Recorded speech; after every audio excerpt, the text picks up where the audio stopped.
my poem from the book. It is called Chronic Lymphocytic Leukemia. When the monitor grabbed him up, tossed him back into its mouth, we had been swimming along holding hands, and I didn't let go. Flew up, dripping, and dropped beside him into the dark and foreign place where there were others dimly swimming for their lives, and there were teeth that grazed our skin now and then as we lay very still, our hope ballooning, rising up into the sinuses of the creature, intermingled with our fear, so that both rose equally and were, we prayed, equally compelling. But the truth, we knew, was that the beast was dumb and barely knew we were there. Every day it tested its spikes against our naked, fragile bodies, some days teasing us by tipping forward, almost letting us roll out into the frothy sea. But most days we lay still, read medical books, listened to the messages of friends, sending love and encouragement from faraway places, where life went on in warm kitchens and the linens were clean and dry. Finally, the thing decided not to decide, let us wash out with the tide. We are swimming again, and the ocean is very blue, but there is a fin moving beside us on the horizon, and though it disappears from time to time in the bright sun, at dusk, it is always there, circling.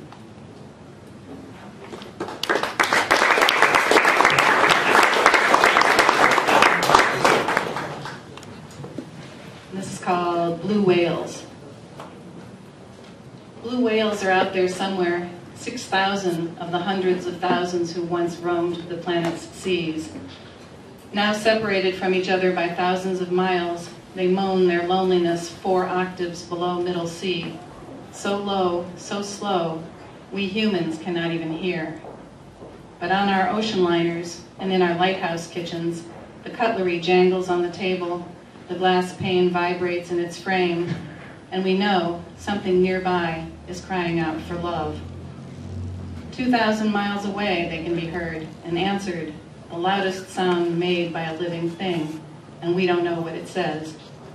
But only that, speeded up 10 times, what we hear is a long, blue, unearthly note, a gurgle so deep we slip down into our own lostness, grateful that they are carrying for us something bigger than we could hold.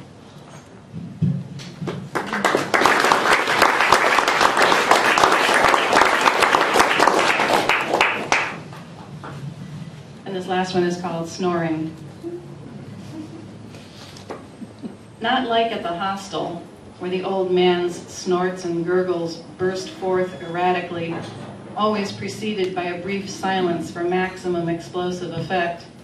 So the sleep came to us in small increments, broken again and again by his desperate gasps and bombastic ejaculations of air, until we all gave up sleep and lay furious in the dark, considering pillows over his face, almost anything for an hour of peace.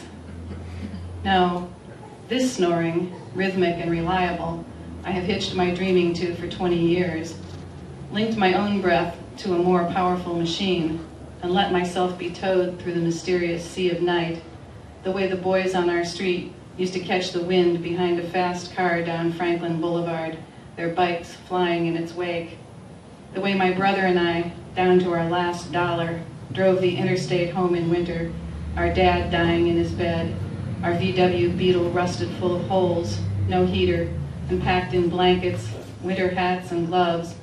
We'd find a safe pocket of wind behind a massive cargo truck and draft the long, cold night, snow sparkling in our headlights like magical, untouchable dreams, and sail safely home to morning.